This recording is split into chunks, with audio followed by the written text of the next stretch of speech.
You have been the face of punk in Uttoxeter for how many years now? Oh, quite a while. We started it in Uttoxeter about 7 years ago. They'd never had a punk band on there. It was all rock bands. So we decided, they said 2 years into us playing there, the only punk band ever play there, should we try and put a punk festival on there? And thought, why not? So we did. We tried it, and it's gone from strength to strength. Last weekend was 5-year celebration. It was fantastic. Great weather as well, actually, except for today. Not like today. Yeah, you had much better weather than we've got today.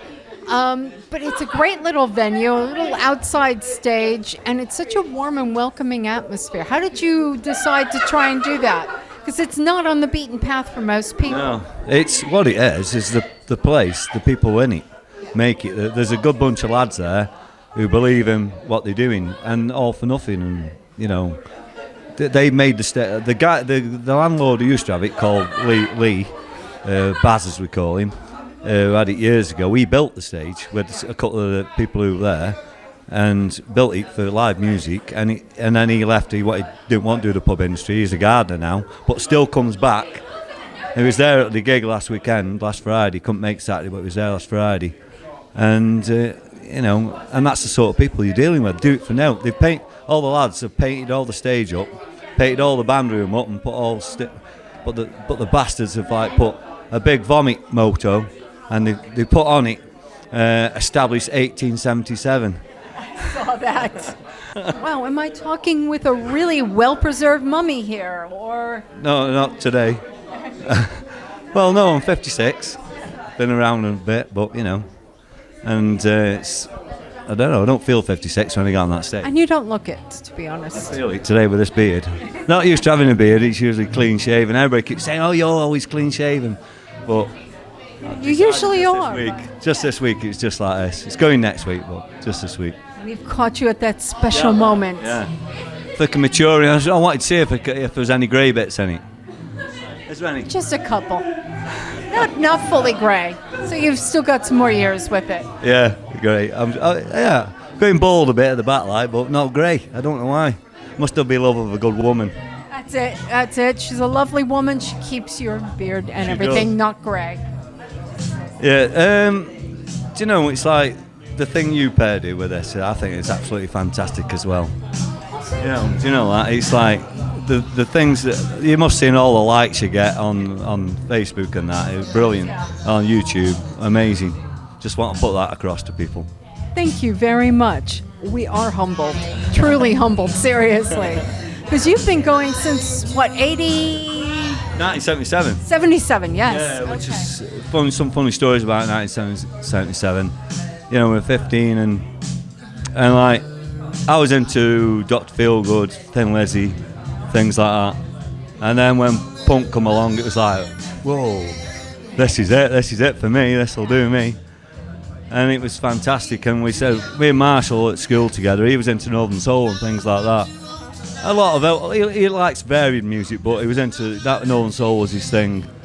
And I said to him, come on, let's get a band together. If they can do it, so can we, and that's the punk thing, innit? That's what it was all about. Yeah. So we started out with practicing at the youth centre. We had no equipment. Steve Owes, who was drummer now, he was playing on Tupperware. We had one amp which we had from his mum, Steve O's mother's, and we had the guitar and bass both going through this little combo.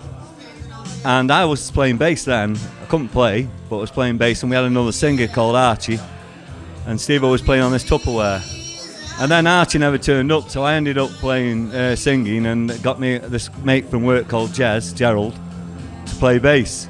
And then Steve got a kit, and we were knackered then because we had one amp and we were shouting, so we couldn't. So we had to. There was a rock band who used to practice in next door, and we nicked their PA.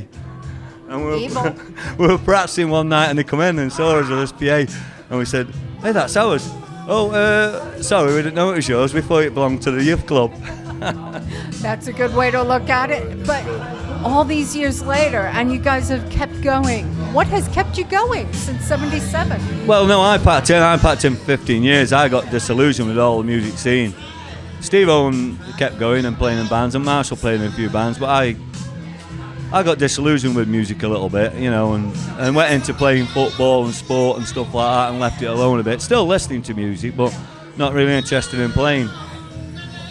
We got back together when they all said to me, do you want to get you back together doing a charity gig as a one-off? And I said no, but then I thought, go on then, it's for charity, I'll do it. And that was in 2010, and really enjoyed it. So, and we've just gone from strength to strength. Honestly, I actually think the scene at the moment is stronger than when it was in '77. Because in '77 you couldn't play anywhere. There's nowhere to play. You know, nobody wanted John. Got a name like Vomit, nobody wanted John. True. And now you think that because we have so many venues and so many people putting on gigs that it's a better scene? It's a lot better scene, but it's a bit flooded. It's a bit flooded at the moment because people have only got so much money.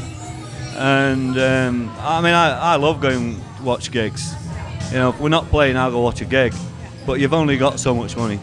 And it's... But, you know, there's like this today, Hard Drive Festival.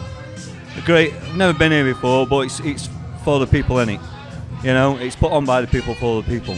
Exactly, and that's what it's for. There are only smiling faces in this venue. Yeah. I find mostly at most punk gigs, everybody's happy and smiling. Like Uttoxeter last week, everybody was having a good time, smiling and, you know, and having a laugh. You know, you never see any violence at any punk gigs. We're all too bloody old. That's it. We're all too old for that. Shelley, obviously. Oh, well, thank you. Yes. Us young people don't get into violence either. No, they're not. No, it's so different. It's a different scene nowadays, isn't it? Yeah, definitely. It really is. But, I mean, I think the scene at the moment, there's a lot of good up-and-coming bands. And we need them. We do need them, because old fuckers like us can't keep going forever. Do you have a favourite up-and-coming band that you've discovered lately? No, there is quite a few. I mean, Knockoff are a good band, but I don't know if you call them up and coming or not. They're younger than us, so it must be up and coming.